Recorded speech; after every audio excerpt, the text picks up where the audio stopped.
지난번 말씀을 통해서 우리는 남의 탓하지 말자 이렇게 말씀드렸습니다. 남의 탓하지 않기 위해서 우리가 믿어야 할 그 두 가지가 있습니다.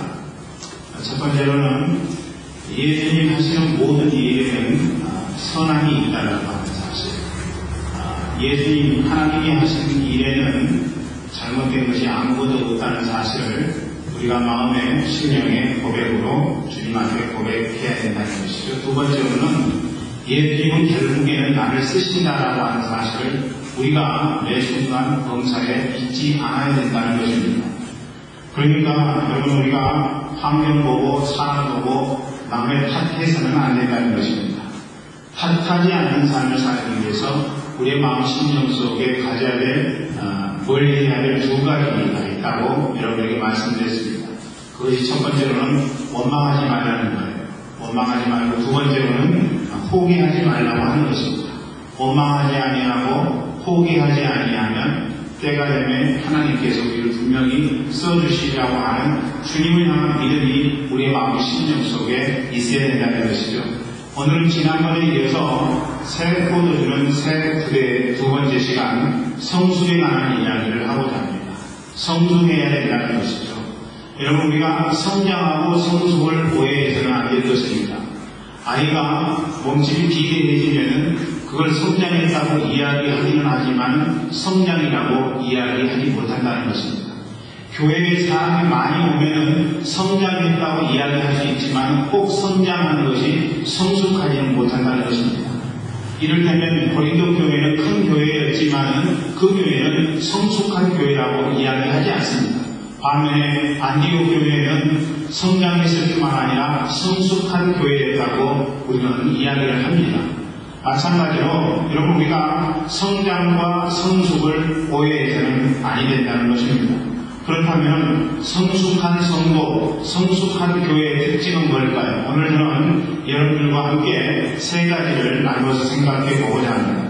첫째, 성숙한 성도, 그리고 성숙한 교회는요, 평소에도 기도하지만 문제가 생길 때 더 기도하는 교회라, 이런 이야기입니다. 오늘의 상황은 어떤 상황입니까? 절체절명의 상황입니다. 왜냐하면 교회에 엄청난 시련이 닥쳤기 때문입니다. 헤롯이 자기 정권을 유지하기 위한 방법으로 교회의 지도자들을 죽이는 방식을 선택했다는 것입니다. 이미 야고보가 그로 인해서 목숨을 잃었습니다. 여러분, 그랬더니 유대인들이 굉장히 기뻐했어요. 의외의 반응이 일어난 거예요. 헤롯이 교회 지도자들을 죽였더니 유대인들이 기뻐했다. 여러분, 이것은 굉장히 즐거운 일입니다. 여우 헤롯이 사회적인 분위기를 몰랐을 리 없었습니다. 그래서 이제 헤롯의 마음 가운데 더 적극적인 음모를 꾸미게 됩니다. 그건 무엇이냐면 예수님의 수제자였던 베드로를 죽이려는 것이었습니다. 그로 인해서 자기 자신의 권력을 연장할 수만 있다면 그것은 하늘의 기회라는 생각을 헤롯이 하게 됩니다. 제사장도 아니고 권력도 갖고 있지 아니했던 베드로, 여러분, 그 베드로 하나 죽인들 무슨 잡음이 있겠습니까? 이런 기회를 놓치면은 바보라는 것입니다. 그래서 베드로를 죽이기 위해서 헤롯은 베드로를 감옥으로 끌어들이게 되죠. 죽이고 싶었지만 유월절인지라, 유월절에는 죄를 죽이지 않는 전통을 따라서 헤롯은 감옥에 베드로를 가둬두게 됩니다. 여러분, 그런 이유로 인해서 베드로는 삼엄한 경계 속에서 죽음의 대의를 기다리고 있는 중입니다. 사진을 보니까 군사 4시 4개 주로 감옥을 지키고 있습니다. 그러니까 베드로 하나를 지키기 위해서 16명의 군사가 지금 베드로를 지키고 있는 중입니다. 물 셀 틈 없는 경비를 하고 있는 거죠. 시간이 시간과 흐르고 이제 몇 시간이 있지 않냐면 베드로는 죽음을 당하게 됩니다. 총각을 다투는 위기 앞에서 예루살렘 교회는 베드로를 위한 대책 회의를 갖습니다. 여러분, 그 회의의 결론이 5절에 기록되어 있습니다. 5절 말씀을 읽어볼까요? 어떻게 기록되어 있는지요? 5절 말씀 시작. 이에 베드로는 옥에 갇혔고 교회는 그를 위하여 간절히 하나님께 드린다. 여러분, 이 부분이 굉장히 중요한 부분입니다. 왜 그런지 아십니까? 우리가 성경의 이 전환점이 되는 부분들을 귀중하게 여겨야 돼요. 그런데 지금 이스라엘 예루살렘 교회 성도들이 베드로를 위해서 기도했다, 간절히 하나님 앞에 기도했다는 부분은 터닝포인트가 되는 부분이기 때문에 너무나도 중요한 부분이라고 하는 것입니다. 예루살렘 교회에 집사였던 스데반 집사가 순교를 당했을 때를 한번 생각해 보십시오. 스데반 집사가 죽음을 당했다고요.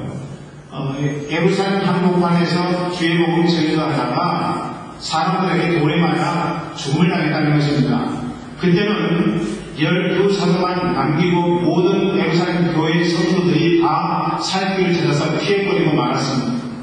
로마서 8장 28절에 있는 말씀은 모든 것이 그리스도 예수 안에서 합령하여 선을 이룬다고 말씀하셨지만은 사실 두고 보면은요, 예루살렘 교회 성도들이 죽임 당치 않기 위해서 그 환난을 피해서 자기의 살 곳으로 도망한 것에 지나지 않았다는 이야기입니다. 그런데 지금은요, 야고보가 죽었는데도 예루살렘 교회 성도들이 떠나지 않습니다. 움직이지 않습니다. 뭐예요? 기도하고 이끌어가는 이야기입니다. 성숙하지 못한 성도와 교회의 특징은 뭐냐면요, 어려움이 닥치게 될 때, 문제가 발생되게 될 때, 감정과 본능으로 행하게 되고요, 경험으로 살게 되더라는 것입니다. 전능하신 하나님의 말씀이 무엇을 말씀하시는지 그런 말씀에 관심이 없어요. 어떻게 해요? 살기 위해서 움직이고 행복하기 위해서 움직이는 행위를 하게 되더라는 것입니다. 사랑하는 형제자매여러분, 저는 우리 교회가 그런 교회가 되지 않기를 원합니다. 교회에 문제가 있을 수 있어요. 여러분의 인생 가운데 문제가 있을 수 있다는 것입니다. 그때 어떻게 행동해야 되느냐 하면요, 본능으로 살지 아니하고 경험으로 살지 아니하고 내 마음 가운데 생긴 감정대로 살지 아니하고 하나님의 말씀은 무엇인가, 하나님이 우리에게 뜻하신가, 선하시고 기뻐하시고 온전한 뜻이 무엇인가, 이것을 우리가 생각할 수 있어야 된다는 것입니다. 여러분, 스데반 집사가 죽게 되자 다 본능으로 행했던 예루살렘 교회 성도들이 지금 그렇지 않다는 것입니다. 뭐라고 설명할 수 있어요? 성숙했다는 것입니다. 교회가 처음 생기고 나서 베드로가 설교할 때 3,000명이 회개하고 5,000명이 회개하는 역사가 있었고, 그래서 예루살렘 교회가 엄청난 교회로 메모드 교회로 성장했지만은 그 교회는 성숙하지 못한 교회였다는 거예요. 그렇기 때문에 문제가 발생하게 되니까 예루살렘 교회의 성도들은 다 감정대로 살기 위해서 예루살렘 교회를 떠나고 말한다는 것입니다. 그런데 성숙된 지금은요, 성도들이 도망갈 생각을 하지 아니하고 뭐하고 있습니까? 기도하고 있다는 것입니다. 그것도 함께 모여서 전능하신 하나님 아버지 앞에 기도하더라는 것입니다. 우리 교회 속에 어려운 상황이 다가올 수 있습니다. 그때 우리가 해야 될 일은요, 교회가 무슨 이런 일이 발생하나 이렇게 분영을 늘어놓는다든지 부정적인 생각을 갖는다든지 그리고 불평한다든지 이런 삶의 모습이 아니라 함께 모여서 전능하신 하나님 아버지 앞에 기도하는, 예루살렘 교회가 성숙했더니 함께 모여 기도하는 모습과 같이 우리 교회 또한 그런 모습으로 전능하신 하나님 아버지 앞에 응답해야 된다고 하는 것입니다. 인생을 살다 보면요, 그 누구에게나 하소연할 수 없는 일들이 종종 발생하게 됩니다. 앞을 돌아봐도 문제를 해결할 수 없고 뒤를 둘러봐도 해결될 길은 전혀 보이지 않는 상황이 우리의 삶 가운데 있을 수 있다는 거예요. 눈물만 나옵니다. 아니, 어떤 때는요, 그 정도가 너무 심해서 눈물조차도 나오지 않는 때가 있다고 하는 것입니다. 그때 우리가 해야 될 일은요, 다른 건 아니라 기도라는 거예요. 할렐루야. 여러분, 기도해야 된다는 사실입니다. 미국 역사 속에서 신자든 불신자든 가장 존경하는 인물을 한 명 들라고 이야기한다면요, 그 사람은 과연 링컨일 것입니다. 링컨이 어느 날 사람들에게 자기 집에 발전소가 있다고 이야기를 했습니다. 그랬더니 링컨의 정적들이 하는 이야기가 얼마나 부정투쟁을 많이 했으면 집에 발전소가 있겠나, 이렇게 이구동성으로 이야기하고 다녔습니다. 나중에 사람들이 확인한 것은 무엇이냐면 집무실 옆에 발전소라고 붙여진 기도실이었다고 하는 것입니다. 여러분, 그래서 링컨은요, 중대사를 결정할 때마다 골방에 들어가서 발전소에 들어가서 하나님 아버지 앞에 하나님 어찌 하면 좋겠습니까? 하나님, 당신의 지혜를 허락해 주시기를 원합니다. 전능하신 하나님 앞에 기도하고 그리고 하나님이 가르쳐 주신 대로 응답한 삶을 살았다고 하는 것입니다. 시편 3편은요, 아침의 기도입니다. 우리 5절 말씀 읽어볼까요? 시편 3편 5절 말씀입니다. 시작. 내가 누워 자고 깨었으니 여호와께서 나를 붙드시리로다. 그렇습니다. 내가 누워 자고 깨었으니 여호와께서 나를 붙드시리로다. 아침에 일어나면서 전능하신 하나님 아버지 앞에 믿음의 고백을 하는 거예요. 하나님, 오늘 하루도 나를 지켜줄 줄로 믿습니다. 나를 보존해줄 줄로 믿습니다. 하나님의 놀라우신 능력과 권세로 저의 인생 가운데 함께할 줄로 믿습니다. 뿐만 아니라 시편 4편은요, 저녁의 기도입니다. 8절 말씀 읽어보죠. 시작. 내가 평안히 묵고 자리니 나를 안전하게 하시는 이는 오직 여호와이십니다.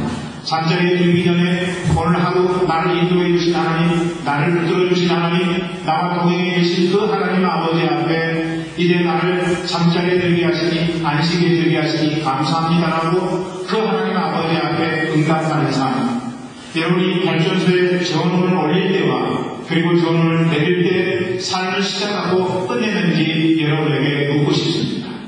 아침에 일어나자마자 발전소에 들어가서 하나님 오늘 하루 나와 함께 해주시옵소서. 그리고 하루를 마치면서 또다시 발전소에 들어가서 하나님 오늘 하루를 지켜주시니 감사합니다. 영광 받으시옵소서. 이렇게 고백할 수 있는 인생이라면 그런 인생 속에는 하나님의 역사하심이 분명히 있을 수 있다는 것입니다. 인생 살면서 우리가 할 수 있는 것들이 굉장히 많이 있어요. 사람에게 청원하는 방법이 있습니다. 또 어떤 때는요, 돈으로 사람을 매수하는 방법도 우리가 취할 수 있고요. 또 어떤 때는 우리가 탐험서를 올릴 때도 있습니다. 또 어떤 때는 우리가 양양한 우리의 지식으로, 우리의 방식으로 사람들을 후리고 속이는 방법을 취할 수도 있습니다. 그런데 겨우 간절히 하나님 앞에 빈다는 것, 그것은 너무 무능한 일이 아닙니까? 소극적이고 너무 답답한 것 같지 않아요? 뭔가 해야 되지 않겠습니까? 그냥 하나님 앞에 기도만 한다는 것, 하늘도 스스로 돕는 자를 돕지 않는가? 그러니까 내가 뭔가를 해야 되지 않겠는가? 이렇게 생각하지 않느냐는 거예요. 여러분, 저는요, 그럼에도 불구하고 우리가 여기서 새로운 세계로 눈을 뜨지 아니하면 안 된다는 생각을 갖습니다. 그것은 기도의 무엇보다 더 위대한 능력을 가지고 있는 것은 없다는 것입니다. 기도의 무엇보다 더 위대한 것은 이 세상에 존재하지 않아요. 세상을 창조한 하나님을 앞세우는 기도라고 하는 것은요, 우리에게 있어서는 최선의 무기요, 최대의 능력이라고 하는 것입니다. 오늘 말씀 보니까 5절에 간절히 하나님께 빌려라. 이스라엘 예루살렘 교회의 성도들이 하나님 앞에 간절히 빌렸어요. 베드로를 감옥에 보내고 나서 함께 모여서 마가 요한의 다락방에 모여서 그들은 전심전력으로 간절히 하나님 앞에 빌렸다는 것입니다. 간절히로 번역된 원어 에테네스는요, 손을 뻗다는 의미가 있어요. 그냥 손을 올리는 게 아니고요, 손을 간절한 마음으로 뻗는 것을 의미한다는 것입니다. 이 의미는 무엇이냐면 누군가가 내 손을 잡아주기를 원하는 거예요. 그러니까 간절히 하나님 앞에 기도한다는 것은 무엇을 의미하느냐면요, 하나님께서 이 손 뻗은 내 손을 잡아주시기를 원하는 그런 간절함으로 하나님 앞에 기도했다는 것을 이야기하는 것입니다. 마치 방구 맞는 자가 자기를 구원해달라고 손을 뻗는 것 같은 기도입니다. 저는 우리 교회 모든 성도들이요, 문제 속에서 본능으로 행하지 않기를 간절히 소망합니다. 문제 속에서 본능으로 행하면 안 된다는 것이죠. 본능이 아닌 기도로 돌아가십시오. 감정과 경험을 내려놓으시기 바랍니다. 더 이상 머리 굴리지 마시고요, 전능하신 하나님 그분 앞에 간절함으로 나아갔으면 좋겠어요. 하나님 나를 돌아가주세요.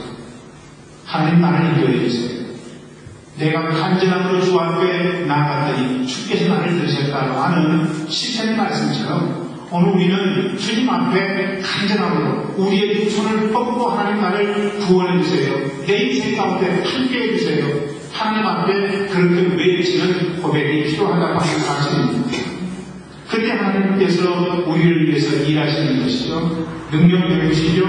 그리고 새로운 역사를 허락해 주신다는 것입니다. 저는 우리 교회가 또 우리 교회에 속한 모든 성도들이 어떤 문제 속에서도 기도하는 교회, 기도하는 성도들에게 주인으로 가야 충분합니다. 두 번째로 성숙한 성도, 성숙한 교인은요, 기도했으면 하나님 때를 기다릴 줄 안다는 거예요. 하나님 때를 기다립니다. 여러분, 세상 사람들이 뭐라고 이야기해요?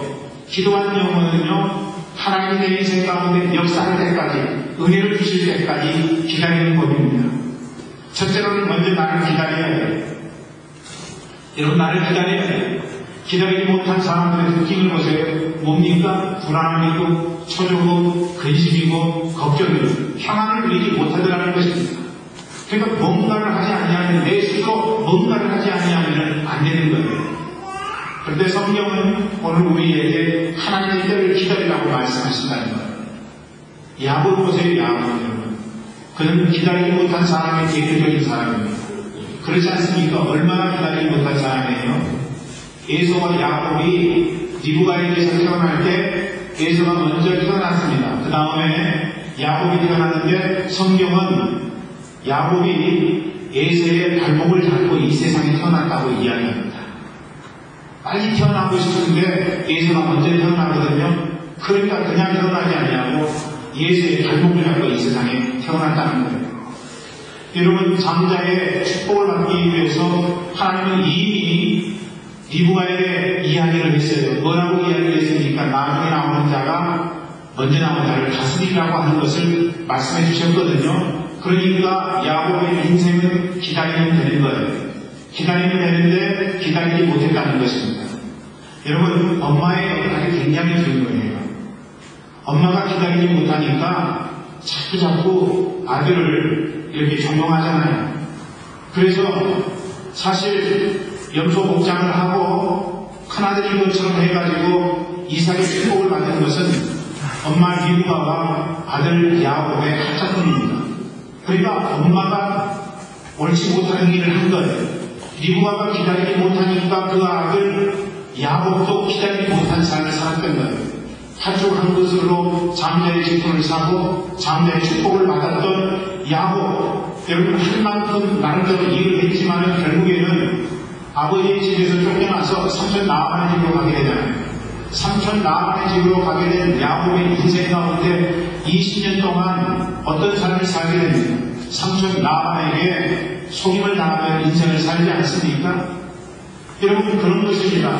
내 힘과 능력으로 기다리지 못하고 자꾸 일을 하게 되면요, 그 일이 나로 하여금 빨리 지름길로 가도록 만드는 것이 아니라 오히려 더 늦고 더디게 만드는 그런 결과를 가져오게 된다는 것입니다. 반면에 요셉을 여러분 한번 생각해 보세요.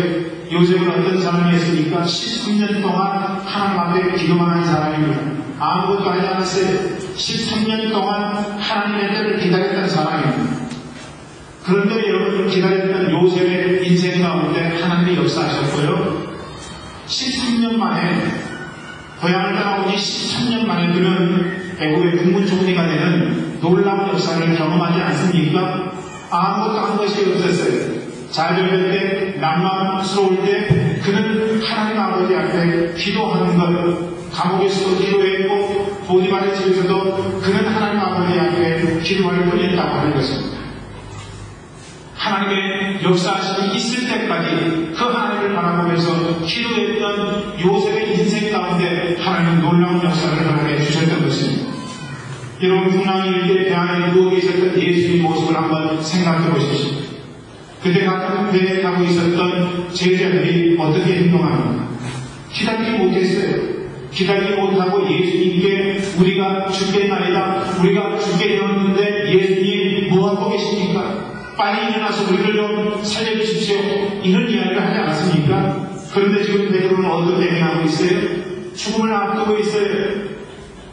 여러분, 배를 타고 갈 때 일어났던 풍랑보다 더 위급한 상황, 그 상황 속에서 베드로가 한 행동은요, 잠을 청하고 있다는 것입니다.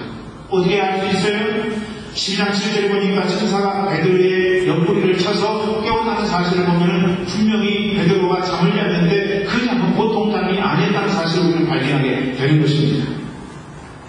무엇이 베드로가 하여금 이렇게 별장에 있는 평안의 삶을 살도록 만들었을까요? 여러분, 그것은요, 성숙입니다. 베드로는 과거에 성숙하지 못했어요. 성장을 했을 수도 있지만 성숙하지 못했어요. 그런데 지금의 베드로는 성숙했습니다. 그렇기 때문에 가장 좋은 것을 주시는 주님을 기다리면서 기대한 거예요. 전능하신 하나님이 내 인생 가운데 좋은 것을 주실 줄 알아 여러분 죽음의 현장 속에서도 그런 기다릴 줄 알았다는 것입니다. 폭풍은 실제 배의 고문에서 죽으시던 주님의 그 평안을 배운 베드로입니다. 그런 죽음의 상황 속에서도 생명을 하나님 앞에 맡기고 잠을 청할 수 있었습니다. 아니 먼저 주님의 나라와 주님의 의를 구했기 때문에 자기에게 모든 것을 더하실 줄 그렇게 알고 그는 기다렸을지 모릅니다. 그렇기 때문에 신앙이라고 하는 것은요, 기적 속에서 박수를 치는 것만이 아닙니다. 우리가 이 땅을 살아가면서 하나님께서 기적을 일으켜주시면요 얼마나 고맙고 감사합니다. 그때 우리는 간증하게 되고 많은 사람들이 그렇게 기적을 체험한 우리 인생 가운데 박수를 쳐주잖아요. 근데 신앙이라고 하는 것이 그것뿐만이 아니라고 하는 것입니다. 신앙이 꼭 기적을 일으키고 그래서 사람들 앞에 박수 맞는 것으로만 신앙이 전부라고 생각하면 안 된다는 거예요. 오히려 기적이 사라진 곳에서 다시 시작하는 것이 바로 진짜 신앙이라고 저는 생각을 합니다. 여러분 그렇지 않습니까? 기적이 나타나지 않아요. 하나님의 응답하셔서 나타나지 않아요. 내가 하나님 아버지 앞에 간절히 구해도 하나님의 역사하심이 없어요. 낭망할 수밖에 없는 거죠. 그런데 그때 그 순간에 낭망하지 아니하고 전능하신 하나님 아버지 앞에 믿음으로 응답하는 삶, 다시 시작하는 삶, 하나님 당신이 기적을 일으켜주지 않아도 나는 당신을 의뢰하고 또 의뢰하겠습니다. 이렇게 주님 앞에 기도하고 나가는 인생, 여러분 이것이 바로 우리의 삶 가운데 있을 수 있는 진짜 신앙이라고 생각합니다. 인생의 승부는요 현재 눈앞에 펼쳐지는 모습으로 승부가 나는 게 아니에요.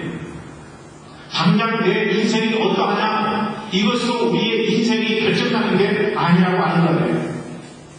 오히려 인생의 승부는요 누가 미래를 내 것으로 만들 수 있느냐에 달려있다고 저는 생각을 합니다. 지금 당장은 아니지만은 그러나 그럼에도 불구하고 나를 붙이시는 하나님, 내 인생 속에 함께 하시는 하나님을 바라보며 내 일을 나를 인도하시는 주님 안에서 내가 내 것으로 만들 수만 있다면 그런 인생은 지금 아니어도 괜찮다라고 하는 거예요. 그런 의미에서 저는 하나님의 기적보다는 하나님의 기회가 더 소중하다고 생각합니다. 하나님의 기회가 여러분의 인생 가운데 다가오기까지 기다리세요. 아멘. 끊임없이 인내하세요. 기다리고 또 기다렸더니 주께서 나를 부르십니다. 할렐루야. 그런 은혜가 우리 교회 성도들 가운데, 우리 교회 가운데 충만하게 임하기를 저는 소망합니다. 조금만 어려운 불만 가운데 처하는 인생을 한번 보십시오. 그들은요 하나님의 놀라우신 역사심의 주인공이 될 수가 없습니다. 그러므로 오늘 우리의 삶 가운데 해야 될 일은요 기다리는 거예요. 끊임없이 기다리는 거예요. 성숙되는 것은요 기다림입니다. 인내라고 하는 것이죠. 한 송이 국화꽃을 피우기 위해서 서쪽새는 봄부터 물었다고 그렇게 신을 이야기하고 있잖아요. 우리의 인생 속에도 한 송이 국화꽃을 피우기 위해서는 우리가 어떻게 해야 되느냐? 기다려야 된다는 거예요. 오늘 내 인생 속에 고난이 오고 어려움이 닥치고 환난이 다가온다고 할지라도 나를 붙들어주신 하나님, 내 인생을 책임져주신 하나님, 그 안에서 우리가 끊임없이 기다리고 인내하는 삶을 살 수만 있다면 하나님은 우리의 삶 가운데 역사하신다는 것입니다. 둘째로는요, 나에 대해서 기다려야 되는 뿐만 아니라 다른 사람에 대해서도 기다려야 된다는 것입니다. 다른 일을 수용하고 받아들이는 거예요. 예수님을 여러분 보세요. 예수님 만나는 사람에 대해서 예수님이 재촉한 적이 없습니다. 저도 우리 교회 성도들을 향해서 재촉하는 경향이 있어요. 재촉하는 경향이 있어서 당장 믿음의 모습이 나타나지 않으면 안타깝고 속상하고 그래서 자꾸 이야기하게 되고 그러면 안 돼요. 그렇게 살면 안 돼요. 이야기하는데 예수님은 그런 모습이 보인다 할지라도 결코 그들에게 심하게 무시하지 않았다는 것입니다. 예수님은 받아주실 분이에요. 수용했을 뿐이라고 하는 것입니다. 사랑하는 형제 자매 여러분, 형제 자매를 대하면서 여러분 가족을 대하면서 기다리지 못하는 건 아닙니까? 기다리라고 하는 거예요. 여러분 예수님이 어느 날 사개오를 만났어요. 삭개오를 만나고 나서 예수님께서 너 회개해야 돼 이렇게 말씀하셨습니까? 너 그런 삶을 살면 안 돼 이렇게 말씀하셨습니까? 아무 말씀하시지 아니하시고 예수님께서 삭개오에게 하신 말씀은 삭개오야 오늘날 너희 집에 구원이 임했다. 내가 너희 집에 유하여야 하겠다. 이렇게 말씀하셨을 뿐이라고 하는 것입니다. 여러분 식사 제한만 했을 뿐이에요. 삭개오의 잘못된 삶에 대해서 지적하거나 문제로 여기지 않으셨다는 것입니다. 집에서 식사한다는 것은요, 유대 문화에서는 상대를 믿고 받아들인다는 뜻입니다. 결국 삭개오가 그렇게 받아주신 주님 때문에 어떻게 응답하게 돼요? 주님, 제가 남의 것을 빼앗았다면 4배로 갚겠습니다. 뿐만 아니라 남의 재산을 나의 모든 재산을 반을 나누어서 다른 사람들을 위해서 내가 쓰겠습니다. 이런 고백을 하게 되냐면 기다려주면 변화가 되는 거예요. 아멘. 여러분 우리의 자녀를 기다려 주십시다. 아멘. 우리의 형제 자매를 기다려 주십시다. 기다리면요 분명히 내가 하나님 앞에 서 있고 그리고 전능하신 하나님 아버지 앞에 기도하는 인생을 산다면요 하나님은 내 자녀를, 내 형제 자매를 언젠가는 변화시켜 주시리라고 하는 그런 믿음 안에서 우리가 인생을 살아가야 된다는 것입니다. 그런 측면에서 본다면요 성숙이라고 하는 것은 뭐냐? 그것은 미성숙한 인생을 가만히 안아주는 것입니다. 성숙이라고 하는 것이 뭐예요? 미성숙한 인생을 가만히 보아주는 것입니다. 그리고 성숙이라고 하는 것은요 미성숙한 인생을 묵묵히 기다려주는 것, 이것이 바로 성숙이라고 하는 것이죠. 그럼 우리 교회와 성도들이 기다릴 줄 아는 영성을 소유하는 주의로 축원합니다. 뿐만 아니라 세 번째, 성숙한 성도, 성숙한 교회는요 순종할 줄 안다는 것입니다. 순종할 줄 알아요. 베드로가 꿈인지 생시인지 혼돈된 가운데 주의 천사를 만나게 되죠. 지금 자기가 비몽사몽간인지 전혀 구분을 못했어요. 여러분 그런 상황에서 천사가 말했다면 이해 수준입니까? 이해 수준이 아니라고. 비몽사몽인데 무슨 이해가 되겠습니까? 여러분 꿈꾸면서 다 이해가 돼요? 어떤 때는 하늘을 나르기도 하고 어떤 때는 내가 무덤 속에 들어가기도 하고 이게 꿈 아니에요? 그러니까 그거 다 이해됩니까? 이해되지 않잖아요. 지금 여러분 베드로의 삶 가운데 현실상으로 천사가 임했습니다. 그런데 그때 당시에 베드로는 그게 꿈인지 생신지 환상인지 전혀 그것을 구분하지 못했어요. 그러니까 그것은 이해수준이 아닙니다. 이해되지 않았음에도 베드로는 지금 순종하고 있는 거예요. 어떻게 해요?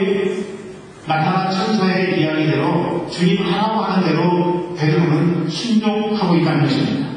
베드로가 이런 사람 아니었잖아요. 천방지축이었잖아요. 여러분 베드로가 성도가 아니었습니까? 예수님 부활하신 다음에 예수님을 만났어요. 모든 제자들이 예수님을 만났습니다. 그런데 예수님을 만난 베드로가 자기가 예수님을 부인했던 그 죄가가 너무나 괴로웠는지 나는 갈릴리 바닷가로 가서 고기 잡으란다 이렇게 선동했습니다.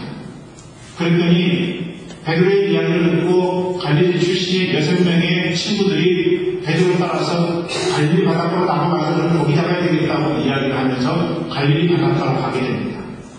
여러분 베드로는요 한마디 하게 되면 3,000명이 회개할 정도의 말에 달변이 있었습니다.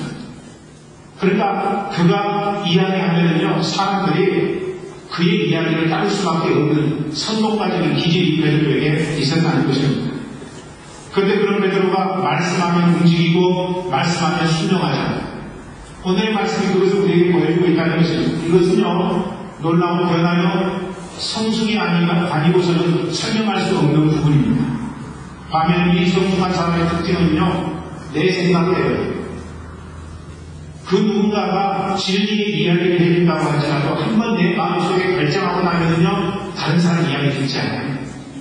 만약 내가 내 마음 나름대로 결정했던 그것을 철회하게 되면은 그것이 다른 사람 앞에서 창피한 것으로 생각해요. 그래서 절대로 굽히지 않습니다. 그것이 다른 사람이 볼 때에는 상황이 음침한 걸작에 빠지는 것이라 할지라도 사망의 음침한 골짜기에 빠져가야지 이것이 잘못됐다는 사실을 다시 한번 확인하고 그때서야 후회하며 살게 되더라는 것입니다. 나아만 장군을 보세요. 나아만 장군. 어떤 인생을 살아서 문둥병자를 했잖아요. 그런데 엘리사가 요단 강물에 7번 들어갔다 나오면은 이 문둥병이 치유되리라고 이야기하지 않습니까?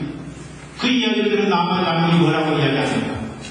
우리 바벨론 땅에는 좋은 강물, 깨끗한 강물이 얼마나 많이 있는데 이렇게 추하고 더러운 강물에 내가 7번이나 들어갔다 나올 수 있겠는가? 그렇게 하지는 못하겠다. 여러분 이렇게 응답한 것 아니에요?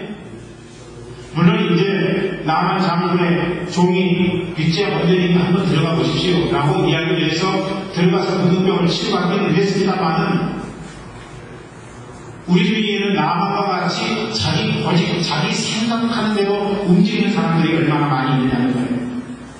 성경의 모든 역사는요, 순종의 역사예요. 할렐루야. 순종의 역사예요. 아니, 쓰임받은 모든 사람들은요, 하나님 앞에 철저하게 순종했다는 사람들입니다. 순종하지 아니한 것은 하나님의 역사, 하나님의 본능이 경험되지 않았다는 것입니다. 본문에 이렇게 말씀 한번 읽어볼까요? 사도행전 12장 7절부터 10절 말씀입니다. 우리 같이 읽어보죠. 시작. 호련히 주에 살다가 벳에서에 옥중에 밤새가 조용하며 또 베드로의 옆구리를 쳐 뛰어가는데 급히 일어나니 세사들이 그 손에서 벗어지다. 천사가 가운데 띠를 띠고 신을 들며 하니 베드로가 하니 천사가 또 가운데 겉옷을 입고 따라오라니 베드로가 나와서 따라갈세. 천사의 한 것이 참인 줄 알지 못하고 환상을 보는 거 아니야. 이에 첫째와 둘째 파수문이나 성으로 통한 생명의 이름이 문이 절로 열리는지라. 나와 한 거리를 지나면 천사가 곧 떠나더라. 여러분, 우리가 읽은 말씀 뭐라고 이야기하고 있습니까? 그대로 되었다, 따랐다. 여러분, 이런 말씀으로 베드로의 반응에 대해서 기록하고 있지 않습니까? 놀라운 일입니다. 부정적으로 응답하던 베드로였어요. 여러분, 예수님께서 발을 씻기니까 베드로가 뭐라고 해요? 목욕도 시켜주십시오.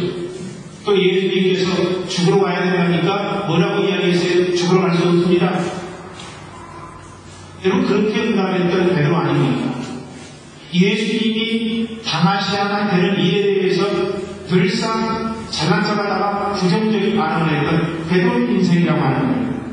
그래서 여러분 한마디로 베드로의 인생을 이야기하라고 한다면 오두방정 베드로라고 이야기할 수 있는 것 아니겠습니까? 베드로는 그렇게 오두방정이었습니다. 그가 지금 이해되지 않는 상황 속에서 하는 짓을 보세요. 오두방정입니까? 부정적입니까? 아닙니다.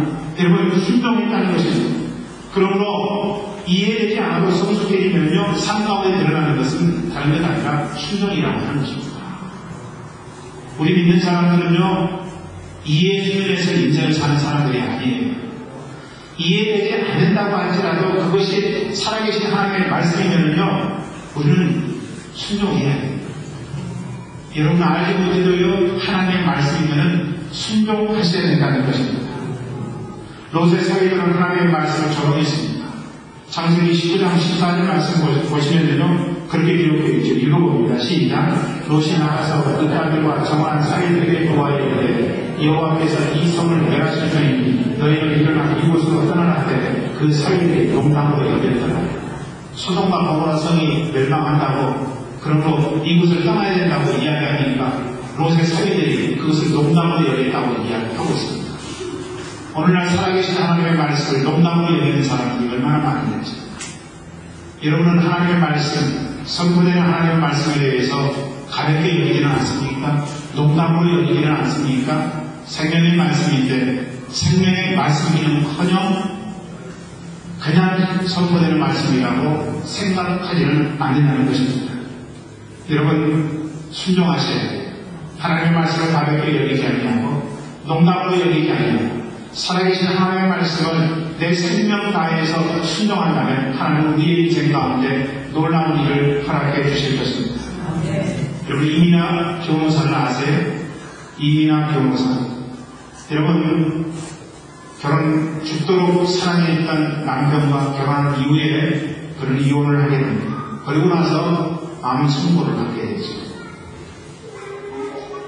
암이 그의 몸 가운데 있게 됐다는 것입니다. 뿐만 아니라 5살 아이는 수자폐로 판정을 받게 되고 또 자기의 눈은 점점 보이지 않게 됩니다. 병원에서는 실명하게 될 것이라고 판정이 내려졌습니다. 25 똑같은 나이에 돌연사한 마다요. 여러분, 그의 인생 가운데는요, 행복이라고 하는 것은 전혀 보이지 않는 듯 했습니다. 검사가 다 시련의 일상이었다는 것입니다. 첫 결혼한 이후에 30년 동안 이민아 변호사는요, 웃은 날보다 우는 날이 더 많았던 삶을 살았습니다. 그런데 그녀가 이렇게 고백합니다. 시련과 고난이 내게 축복이었습니다. 할렐루야. 시련과 고난이 내게 축복이었다고 이야기합니다. 무신론자, 이성주의자임을 작성하던 70대 노장이었던 이어영 박사의 딸이 바로 이민아 변호사입니다. 자기 딸을 바라보면서 마음 가운데 심한 안타까움을 갖게 됩니다. 그러던 그가 2007년도에 교회 목사님에게 세례를 받게 됩니다. 그가 이렇게 고백을 했습니다. 예수 믿게 된 결정적인 계기인데요. 하나님, 오늘 보고 있는 내 딸이 내일 볼 수가 있다.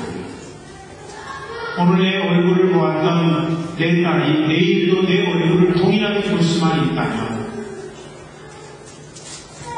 당신이 살아계신 줄 알아 이제 남은 생에 당신을 위해서 헌신하겠습니다. 하나님 아버지 앞에 그런 기도를 드리게 되죠. 하나님께서 그 기도를 들으셨습니다. 그리고 이어영 전문화 장관은 하나님께 안기게 되었습니다. 4년 전에 버클리 다니던 마다를 교진을 이룬 이민아 변호사는요, 2009년도에 목사 안수를 받게 됩니다.